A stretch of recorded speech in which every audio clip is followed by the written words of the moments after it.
ओम क्या है? तो स्वामी जी ने पहली बात कही, ओम यह परमात्मा का मुख्य नाम है। पहली बात, भगवान के बहुत सारे नाम है, ईश्वर के अनंत नाम हैं, लेकिन उन नामों में यदि सबसे कोई मुख्य नाम है, प्रमुख नाम है, तो वो ओम नाम है। भगवान के सारे नामों का सार है ओंकार, और वेदों की सारी ऋचाओं का सार है गायत्री। इसलिए हमारे पूर्वज कहते थे, ओम नाम सबसे बड़ा, उससे बड़ा न कोय, और जो इसका सुमिरन करे तो शुद्ध आत्मा होए। सर्वे वेदायत पद्मा मनंती तपांसी सर्वाणि चेत वदंती, यदि छंतो ब्रह्मचर्यम चरंती तत्ते पदम संग्रहण प्रब्रवीमि ओम इत्येतत्। उपनिषद कहते हैं, सर्वे वेदायत पद्मा मनंती, सारे वेद जिस परम पद की कामना करते हैं, जिस परम पद का व्याख्यान करते हैं, तपांसी सर्वाणि चेत वदंती, और सभी तपस्वी लोग जिस परम पद को प्राप्त करने के लिए तपस्या का आचरण करते हैं, तपस्याचरण करते हैं। यदि छंतो ब्रह्मचर्यम चरंती, और जिस परम पद की प्राप्ति के लिए ब्रह्मचर्य लोग ब्रह्मचर्य की सघन साधना करते हैं, वो परम पद क्या है? तो कहते हैं, तत्ते पदम संग्रहण प्रब्रवीमि ओम इत्येतत्, वो परम पद ओम है। आप लोगों ने आचार्य धन्वंतरि का नाम सुना होगा, बहुत बड़े आयुर्वेद के ज्ञाता थे। उनसे एक बार लोगों ने पूछा कि ऋषिवर, आपने इस शारीरिक व्याधियों को दूर करने के लिए तो अनेक प्रकार की औषधियों का खोज की है, लेकिन क्या मानसिक रोगों को दूर करने की भी कोई औषधि आपने बनाई है ना? तो आचार्य धन्वंतरि कहते हैं कि मानसिक रोगों को दूर करने की औषधि तो ऑलरेडी पहले से बनी हुई है। मैंने तो शरीर के रोगों को दूर करने के लिए औषधियां बनाई हैं। तो लोगों ने कहा कि वो कौन सी औषधि है? तो आचार्य धन्वंतरि कहते हैं, ओम नाम स्मरण भेषजात, भेषज कहते हैं औषधि को संस्कृत में। ओम नाम स्मरण भेषजात विनश्यन्ति सकला रोगा, सत्यम सत्यम सत्यम ब्रवीमि अहम। ओम नाम स्मरण रूपी औषधि से मन के सारे रोग नष्ट हो जाते हैं। मैं सत्य बोलता हूं, सत्य बोलता हूं, सत्य बोलता हूं। इसलिए हमारे ऋषि महर्षि ओंकार की उपासना किया करते थे। जब तक किसी मंत्र के आगे ओम नहीं लगता, तब तक मंत्र भी पूरा नहीं होता है। पता है ना आप लोगों को? यूं तो भगवान के बहुत सारे नाम हैं, लेकिन जब मंत्र बोलते तो कौन सा नाम लेते हो? केवल आर्य समाज ही नहीं लेते, सभी लेते हैं। दुनिया में जो भी मंत्र बोलता है, चाहे वो भगवान को माने या ना माने, ध्यान दीजिए मेरे शब्दों पर, चाहे वो ईश्वर को माने या ना माने, चाहे वो भगवान के अन्य नामों को माने या ना माने, एक बात याद रखिएगा, भगवान के अन्य नामों को लेकर के समाज में विवाद हो सकता है, लेकिन ओम शब्द निर्विवाद है। ओम को लेकर के किसी को कोई आपत्ति नहीं है। जैसे उदाहरण के लिए, जैनी लोग ना तो राम को मानते, ना कृष्ण को मानते, ना देवी सीता, ना भगवती दुर्गा, किसी को नहीं मानते। उनका अपना अलग धर्म है, मत है, लेकिन ओम को वो भी मानते हैं। केवल हम ही मंत्र बोलते हैं तो केवल हम ही ओम नहीं बोलते मंत्र के प्रारंभ में, ओम विश्वानि देव, ओम भूर्भुवः स्वः, ओम शन्नो देवी। हम ही केवल ओम नहीं लगाते, बल्कि जैनी लोग भी जब मंत्र बोलते हैं तो वो भी ओम लगाते हैं। ओम नमो रिहंताणम, ओम नमो आर्याणम, ओम नमो ज्ञानम। तो ओम को वो भी मानते हैं। बौद्ध जो है नास्तिक मत है, लेकिन बौद्ध लोग भी जब मंत्र बोलते हैं ओम मणि पद्मे हुंग, वो भी ओम बोलते हैं। बौद्धों ने भी ओम को स्वीकार किया, जैनियों ने भी ओम को स्वीकार किया, मुसलमानों ने भी ओम को स्वीकार किया है। अब आप कहेंगे जी मुसलमान तो उल्टे चलते हैं, ये कैसे ओम को मानेंगे? मुसलमानों में एक शब्द है आमीन। क्रिश्चियन और मुसलमान ये भाई भाई सही हैं दोनों, तो ये आमीन बोलते हैं। आमीन इनके यहाँ बड़ा पवित्र शब्द माना जाता है। जब भी कोई मुल्ला मौलवी कोई भाषण देता है तो आमीन आमीन बीच में बोलते रहते हैं। तो ये ओम ही तो आमीन है। धीरे धीरे धीरे धीरे भाषा से बदलते बदलते बदलते बदलते बदलते बदलते, जैसे यमुना जी को जमुना जी हो गया है ना, इसी प्रकार से ओम को आमीन हो गया। अंग्रेजी लोग भी ओम को मानते हैं। परमात्मा सर्वव्यापक है, परमात्मा सर्वरक्षक है। God is omni potent, God is omni present. ये ओमनी क्या है? ये अपना ओम ही तो ओमनी है। तो ओम सभी संस्कृतियों के मूल में है। ऐसी कोई संस्कृति नहीं है जहां पर ओम की महिमा ना हो। इसलिए ओम शब्द निर्विवाद है। ऋषि दयानंद कहते हैं ओम यह परमात्मा का मुख्य नाम है। भगवान के बहुत सारे नाम हैं बच्चों। आपके तो बहुत सारे नाम होंगे ना, घर पे नहीं होंगे, या एक ही नाम है? बहुत सारे नाम है ना। ऐसे ईश्वर के भी बहुत सारे नाम होते हैं। 3 प्रकार के नाम होते हैं। एक होता है मुख्य नाम, एक होता है संबंधवाचक नाम, एक होता है गुणवाचक नाम। अब मुख्य नाम क्या है? जो जन्म के साथ विद्वान परिवार के लोगों के द्वारा जो रखा जाता है वो आपका मुख्य नाम है, ठीक है ना। जैसे हमारे प्रधान जी बैठे हैं जितेंद्र जी, इनका मुख्य नाम क्या है? जितेंद्र जी मुख्य नाम है इनका। अब इनके संबंधवाचक भी नाम है। कोई उनको पिताजी बोलते हैं, कोई चाचा जी बोलते हैं, कोई ताऊ जी बोलते हैं, कोई मौसा जी बोलते हैं, कोई जीजा जी बोलते हैं, कोई फूफा जी बोलते हैं। ये सारे नाम है या नहीं? ये संबंधवाचक नाम हो गए। हम इनको प्रधान जी बोलते हैं, ये कैसा नाम है? ये गुणवाचक नाम है।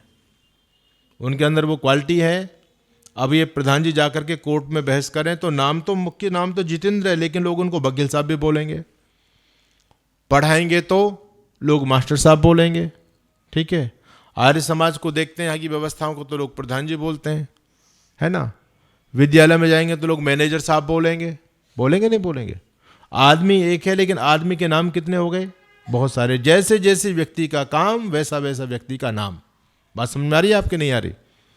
तो उसी प्रकार से जैसे हम एक हैं, हमारे नाम अनेक हैं, उसी प्रकार से ईश्वर भी एक है और उसके नाम बहुत सारे हैं। अब परमात्मा का मुख्य नाम क्या है? ओम, ठीक है। कभी भूलना नहीं इस बात को। परमात्मा का मुख्य नाम है ओम। अब परमात्मा के संबंधवाचक नाम कौन बताएगा? जैसे हमारे संबंधवाचक नाम होते हैं, आपकी मम्मी आपको बेटा बोलती नहीं बोलती, है ना, तो आपका एक नाम हो गया बेटा। तो परमात्मा का संबंधवाचक नाम है या नहीं है? कौन सा है? आप लोग श्लोक बोलते हो, प्रतिदिन अभी बोला आप लोगों ने, त्वमेव माता च पिता त्वमेव बंधुश्च सखा त्वमेव सनो बंधुर्जनिता सविधाता। वो परमपिता परमात्मा हमारी माँ है, जिसका संबंधवाचक नाम है। आपने जगदम्बा का नाम सुना? जगदम्बा है ये। जगदम्बा कौन? लोगों ने तो शेर पर बिठा दिया, उसको मूर्ति गढ़ दी, लेकिन माताओं की माता जगदम्बा भगवती वो परमपिता परमात्मा ही तो है, उसी का नाम जगदम्बा है, अलग से नहीं है कोई जगदम्बा। पिताओं का पिता परम पिता वो ईश्वरी तो है, गुरुओं का गुरु परम गुरु वो ईश्वरी तो है, राजाओं का राजा महाराजा, देवताओं का देव देवादिदेव महादेव वो ईश्वरी तो है। तो ये परमात्मा के कैसे नाम हो गए? ये सारे संबंधवाचक नाम हुए। अब हम गुणवाचक नामों की बात करें। जो क्वालिटी के आधार पर नाम पड़ता है उसको कहते हैं गुणवाचक नाम, ठीक है। जैसे किसी व्यक्ति का नाम वकील साहब है, वकील साहब बोलते हैं, इंजीनियर साहब बोलते हैं, डॉक्टर साहब बोलते हैं, बोलते नहीं बोलते? तो ये संबंधवाचक नाम गुणवाचक नाम है। तो परमात्मा के गुणवाचक नाम क्या है? विष्णु। लोगों ने तो अलग से विष्णु भगवान की मूर्ति बना दी है। जितने भगवान के नाम थे लोगों ने उतनी उतनी मूर्तियां गढ़ दी भगवान की। बोले विष्णु जी क्षीर सागर में लेटे हुए हैं, लेकिन विष्णु कोई अलग से भगवान नहीं है बच्चों, याद रखिएगा। परमात्मा का ही एक नाम विष्णु है। और विष्णु उसको क्यों कहते हैं? वेवेष्टि व्यापनोति चराचरम जगत इति विष्णु। परमात्मा सब जगह व्यापक है सारे संसार में, इसलिए उसको विष्णु बोलते हैं। जो चीज केवल परमात्मा ही नहीं, जो चीज सर्वव्यापक हो जाती है, व्यापक हो जाती है, उसको विष्णु कहते हैं। यज्ञ को भी विष्णु कहा गया है, क्योंकि आपने घी डाला, सामग्री डाली तो कहाँ गई? व्यापक हो गई नहीं होगी? फैल गई सब जगह, है ना, व्यापक हो गई। तो यज्ञ को भी विष्णु कहा गया। और परमात्मा भी व्यापक है, इसलिए परमात्मा को भी विष्णु कहते हैं। तो विष्णु ईश्वर का ही एक नाम है, बल्कि विष्णु भगवान अलग से कोई नहीं है। ब्रह्मा जो सबसे बड़ा है, उससे बड़ा कोई नहीं है ना, सबसे बड़ा। शंकर भगवान, शम करोति ति शंकरा। परमात्मा सबका कल्याण करते हैं, इसलिए परमात्मा को शंकर भी कहते हैं। बात समझ में आ रही है? गणेश, ये भी ईश्वर का गुणवाचक नाम है। लोगों ने तो वो गणपति बाबा की मूर्ति बना दी, मोटा पेट, हाथी की सूंड, लेकिन ईश्वर का नाम गणेश है। वेद में आता गणानाम तो गणपति हवा महे, वो परमात्मा को गणपति कहा गया। तो गणेश क्यों कहते हैं? गणानाम ईशा गणेशा। संसार में जितने सारे समूह हैं, मनुष्यों का समूह, पशुओं का समूह, पक्षियों का समूह, समूहों के भी उप समूह हैं, है ना, कितने सारे कीट पतंग, कितने सारे समूह हैं, सबका स्वामी होने से परमात्मा का नाम गणेश है। तो परमात्मा के कितने प्रकार के नाम हो गए? 3 प्रकार के नाम हो गए। परमात्मा एक ही है लेकिन नाम 3 प्रकार के हैं। अनेक नाम हो गए ईश्वर के, एक एक प्रकार में भी बहुत सारे नाम हो गए। तो ईश्वर एक, नाम अनेक, लेकिन हम लोगों ने क्या कर दिया, जितने ईश्वर के नाम उतने ईश्वर बना दिए लोगों ने, और उतने ईश्वर बना करके लोग लड़ रहे हैं आपस में। कहते हैं हमारा भगवान बड़ा, वो कहता हमारा भगवान बड़ा, कोई कहता हमारा भगवान बड़ा। शैव कहते हैं हम बड़े, वैष्णव कहते हैं हम बड़े, शाक्त कहते हैं हम बड़े। कितना विवाद चल रहा है। राम को मानने वाले कहते हैं कि राम सबसे बड़े भगवान हैं, कृष्ण को मानने वाले कहते हैं अब अयोध्या जी की तरफ चले जाओ, वहां केवल राम ही राम नजर आएंगे आपको, और कृष्ण विष्णु को कोई नहीं बोलता। और मथुरा वृंदावन में आ जाओ तो यहाँ केवल कृष्ण ही कृष्ण मिलेंगे आपको, राम को कोई नहीं बोलता, है ना। तो लोगों ने अपने अपने भगवान और उसमें लड़ रहे हैं कि ये भगवान बड़े हैं। यहाँ तो कृष्ण की महिमा चलती है, यहाँ तो राम की महिमा चलती है, वहाँ शिव की महिमा चलती है। काशी विश्वनाथ चले जाओ तो वहाँ भगवान शिव है, ना वह राम है ना कृष्ण है। लोगों ने अपने मनगढ़ंत ईश्वर बना करके आपस में समाज को बांट दिया, लोगों ने लड़ना शुरू कर दिया। एक गुरुजी के 2 शिष्य थे, दोनों गुरुजी की सेवा करते थे। गुरुजी बुजुर्ग थे लेकिन दोनों प्रतिदिन की सेवा, मालिश करनी गुरुजी की, स्नान कराना गुरुजी को। तो दोनों में प्रतिस्पर्धा होती थी कि आज तो मैं सेवा करूंगा, वो कहता नहीं आज तो मैं सेवा करूंगा। तो उन्होंने कहा भैया एक काम करो, लड़ने की आवश्यकता नहीं, हम गुरुजी को बांट लेते हैं। सीधा वाला हाथ और सीधा वाली टांग तेरी, और उल्टा वाला हाथ और उल्टी वाली टांग मेरी। एक का नाम था राम और एक का नाम था श्याम। दोनों ने गुरुजी के शरीर को बांट लिया। अब दोनों अपनी अपनी टांगों की, अपने अपने हाथों की मालिश करते थे खूब जबरदस्त। गुरुजी की अच्छी सेवा हो रही थी। एक दिन श्याम चले गए बाजार, बाहर चले गए, राम अपनी वाली टांग की मालिश कर रहा था। गुरुजी ने ली करवट, तो श्याम की टांग राम की टांग के ऊपर आ गई। अब जैसे ही राम की टांग के ऊपर श्याम की टांग आई और राम को आया गुस्सा, अच्छा इसकी इतनी औकात, ये मेरी टांग पर चढ़ सकती है क्या? मेरी टांग बड़ी है, ये मेरी टांग है, अभी देखता हूं इसको। गुरुजी का सोटा पड़ा था, डंडा ले करके राम ने और दे श्याम की टांग पर और दे श्याम की टांग पर, और गुरुजी चिल्लाए लेकिन वो माना नहीं, गुरुजी आज मैं इसको देखूंगा, इसकी हिम्मत कैसे होगी, मेरे ऊपर चढ़ गई है। खूब गुरुजी को पीटा और ऐसी ऐसी टांग मोटी कर दी, पीट पीट करके टांग सूज गई बच्चों। अब गुरुजी तो बेचारे रोते बने, इस मूर्ख को कौन समझाए। थोड़ी देर बाद श्याम आ गया। श्याम ने देखा गुरुजी सिसक रहे हैं, रो रहे हैं, और टांग भी इतनी सूजी है मेरी वाली। बोले गुरुजी मेरी टांग को क्या हो गया? अरे भैया क्या बताएं, ये मूर्ख राम है, इसने आज तो बड़ी पिटाई की डंडों से इस टांग की। बोला अच्छा मैं देखता हूं अभी। उसने भी डंडा उठा लिया, वो राम की टांग को पीटना शुरू कर दिया उसने। अब जब राम ने देखा कि मेरी वाली टांग पिट रही है तो राम भी डंडा ले आया, वो उसकी टांग में मारे, वो उसकी टांग में मारे, गुरुजी का मार मार के भुरता बना दिया। गुरुजी चिल्ला रहे अरे रुको रुको रुको, लेकिन वो कहाँ रुकने वाले थे, वो तो कहते हैं ये मेरी टांग है, ये मेरी टांग है, ये मेरी टांग है, मेरी टांग है। लड़ रहे हैं। गुरुजी को अच्छी तरह से पिटाई की। एक समझदार व्यक्ति आए, जब गुरुजी चिल्लाए लोगों ने उनको छुड़ाया। अरे बोले मूर्खो, इन टांगों को तो आपने बांट लिया है तो गुरुजी की दोनों टांग, ये तो तुमने बांटा है, और तुम बांट करके गुरुजी को मार रहे हो, लड़ रहे हो आपस में। इसी प्रकार से लोगों ने ईश्वरों को बांट दिया। ये मेरा है। आप हरिद्वार में कुंभ के स्नान जब चलता है ना, उस समय लोगों में तलवार खिंच जाती हैं शाही स्नान को लेकर के। वो कहते हैं नहीं हम बड़े हैं, पहले हम शाही स्नान करेंगे। वो कहते हैं नहीं हम बड़े हैं, पहले हम शिव के भक्त हैं। वो कहते हैं कि नहीं हम विष्णु के भक्त हैं। आपस में लोग लड़ रहे हैं। अरे विष्णु शिव कोई अलग अलग है क्या? ईश्वर तो एक ही है ना। आप लोग जब मंदिर में जाते हो तो एक आरती सुनते हो, बहुत गजब की बात कही है कि जो लोग ईश्वर को अलग अलग नामों से बांट करके उसकी उपासना करते हैं, किसी ने विष्णु की मूर्ति गढ़ ली, किसी ने शिव की, किसी ने शंकर की, किसी ने गणेश की, तो क्या गजब की बात कही, ब्रह्मा विष्णु सदा शिव।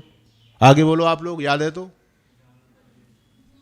जानत अविवेका, जो भगवान को ब्रह्मा के रूप में मान करके पूज रहे हैं, विष्णु को रूप में मान के पूज रहे हैं, शिव के रूप में मान के पूज रहे हैं, वो मूर्ख हैं या विद्वान?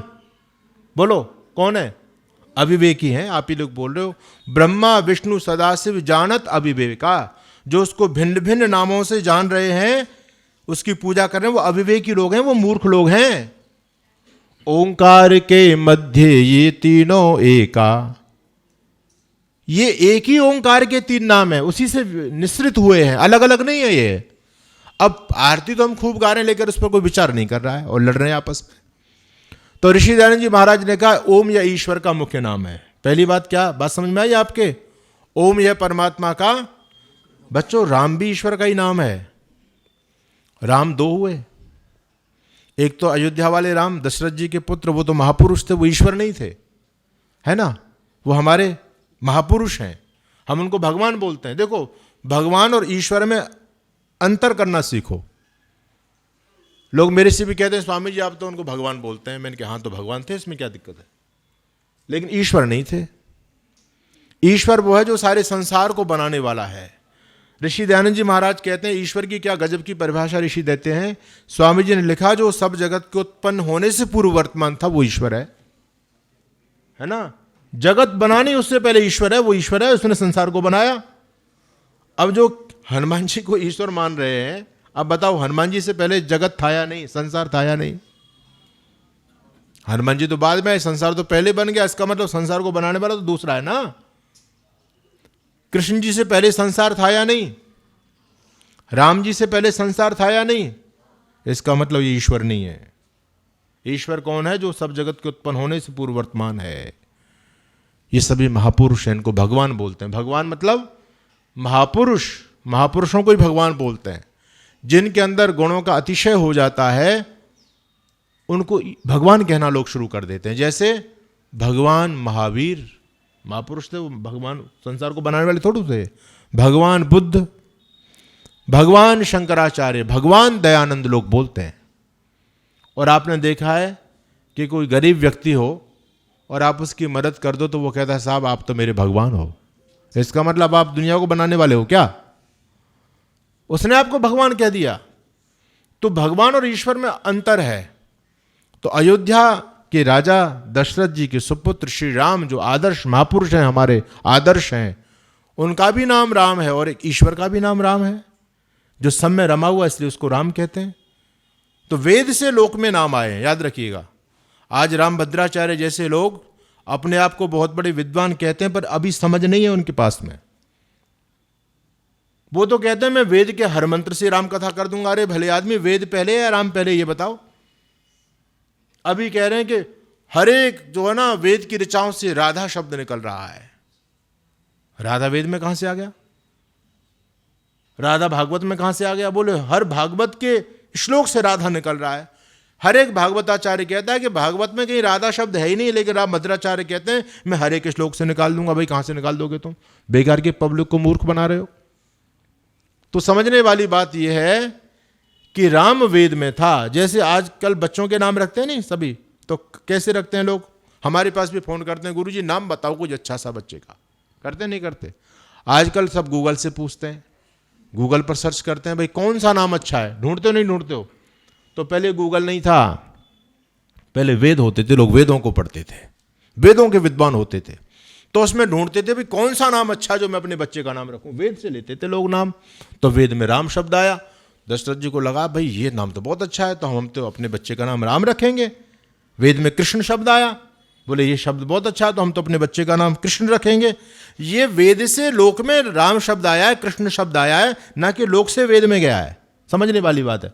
वेद में कोई इतिहास नहीं है, वेद में कोई किस्से कहानियां नहीं है। ये तो राम तो अब हुए, कृष्ण अब हुए, और वेद तो 1 अरब 2 अरब वर्ष पुराने हैं, प्राचीन है। वेद तो नित्य है। वेद में राम और कृष्ण का वर्णन कैसे हो सकता है?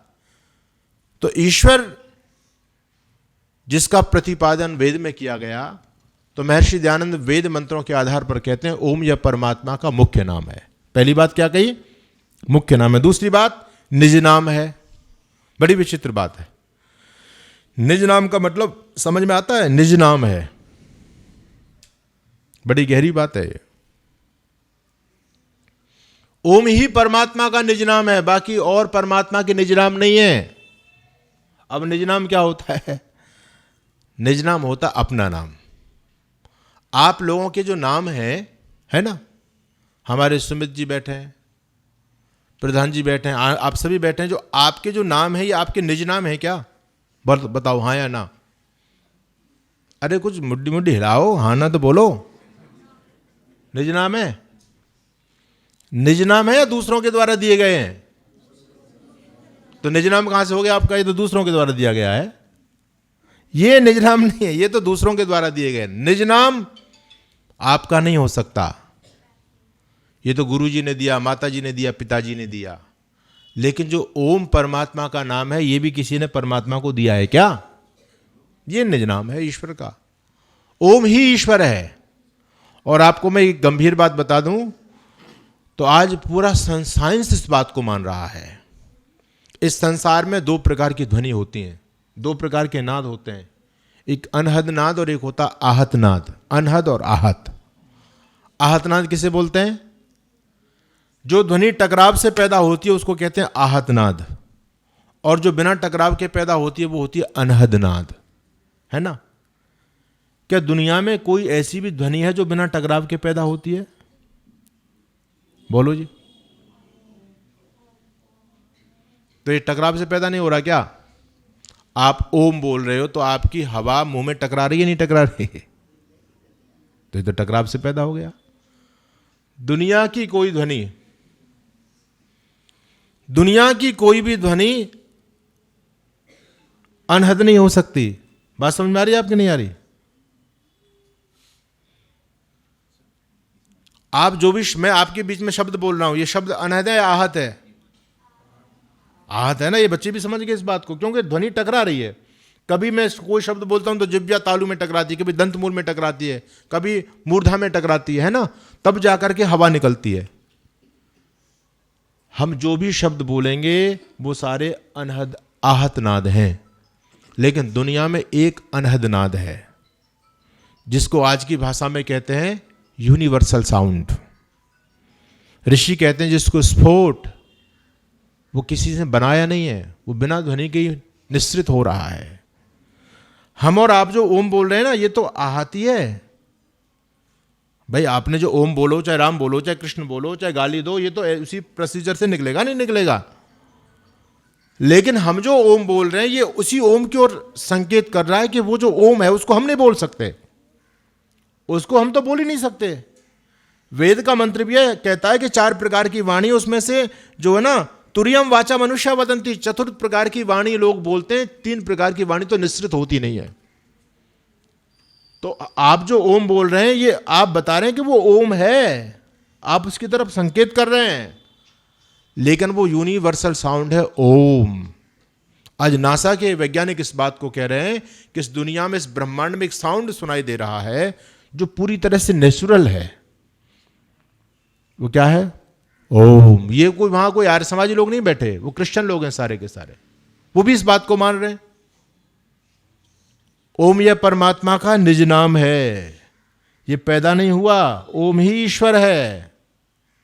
इसलिए ओम का व्याख्यान सभी ऋषि करते हैं, शास्त्र करते हैं। ओम नाम सबसे बड़ा, यही ईश्वर का मुख्य नाम है, और ये निज नाम भी है ना। बाकी सारे नाम गौणिक नाम है, सारे नाम संबंधवाचक नाम है, लेकिन ये परमात्मा का निज नाम है, ये किसी के द्वारा दिया गया नाम नहीं है। और अंतिम बात कहता हूं, तीसरी बात कही ऋषि दयानंद ने, ओम यह परमात्मा का मुख्य नाम है। दूसरी बात, अरे बोलो, निज नाम है। और तीसरी बात, जिस नाम के साथ अन्य सभी नाम लग जाते हैं। कितनी विशेष बात है। ओम शब्द इतना पावरफुल है कि इसमें ईश्वर के जितने नाम हैं, सारे नामों का अर्थ इस ओम के अंदर समाहित है। सारे नामों का अर्थ, ब्रह्मा का अर्थ भी ओम में है, विष्णु का अर्थ भी ओम में है, राम का अर्थ भी ओम में है, गणेश का अर्थ भी ओम में है। जिस अवरक्षणे धातु से ओम शब्द निष्पन्न होता है उसके भी 18 अर्थ होते हैं, है ना। अकारम च प्यकारम मकारम च प्रजापति वेदित्रः निर्दुहत भूर्भुवस्वरिति च, मनुस्मृति में महर्षि मनु इस बात को लिख रहे हैं। तो ये जो है ना, आप राम बोलो, आप जो है ना ब्रह्मा बोलो, आप विष्णु बोलो, आप श्रीमन नारायण नारायण नारायण बोलो, लोग जाप करते हैं, है ना। श्रीमन नारायण नारायण भी ईश्वर का नाम है, लेकिन नारायण भी ओम के अंदर छुपा हुआ है। ओम इतना व्यापक, इतना विराट शब्द है कि इसमें भगवान के सारे नाम आ जाते हैं।